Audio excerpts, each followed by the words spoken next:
Kuninzi okwenzekayo ebethuneni, kuyaphithizela. Abanye bayaxhwithana kuliwa ngobumamkhulu kwisithembu, kulotyolwa abanye phambi kwabanye kudala bafika. Ooanti babanye babhizi bayathethelela ngoba kusithwa abantwana bakomakwabo bangooyebo baba. Molweni, ndinamkela kuMaMgobhozi TV. Siselapho ke sana uVuyokazi Nciweni, u-ex kaMpumelelo Mseleko, ongubhebi mama wakhe. Yena ku-Instagram wakhe ubusy minding her business, advertising iibhizinesi zakhe, wenza iikhampeyini zakooTmu, akekho kuyo yonke le nto.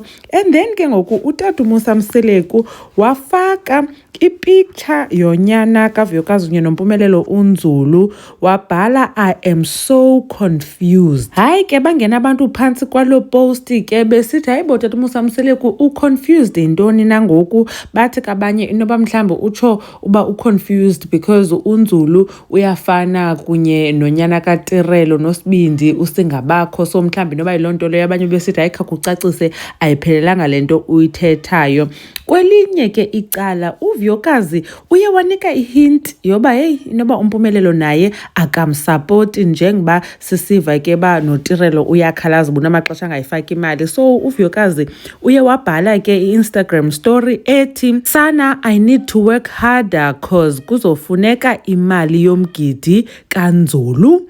Waphinda wathi ngapha zii-matric ball zomhlophekazi. So umntu ke ngokufuneka eme kakuhle, ethetha njenge-single mother, engavakali ngathi mhlawumbi ujonga uba kungakho omnye umntu ongamnceda. And ke sana zibaduru ezi zinto bethani, umzekelo umntana xa seluka nomgidi zizinto ekuspendwa imali eninzi kakhulu. So akathethi ngokungathi hayi wethu abantwana banotata wabo naye osebenza just as hard and obondlayo. So abantu ke baye bagqiba ba hayi inoba uMpumelelo akondli ngenxa yendlela uVuyokazi abhale ngayo le Instagram story. But ke siyamvuyela uVuyokazi ngayo yonke into ezamayo, and nyhani ke ujonga komnye umntu ngabantwana bakho uphoxeke sana okanye izinto zabo zingahambi kakuhle kuba mhlawumbi ubunethemba, yinto nje leyo ezawuvisa wena kabuhlungu nabantwana bakho. NoTirelo nimvile echaza ke uba umamakhe ngulo ubhatala medical aid yonyanakhe noSibindi, and then ngokwakho imali efunwayo out of pocket, I think it was for vitamins, and then ke wayiclaim mama bokuyibo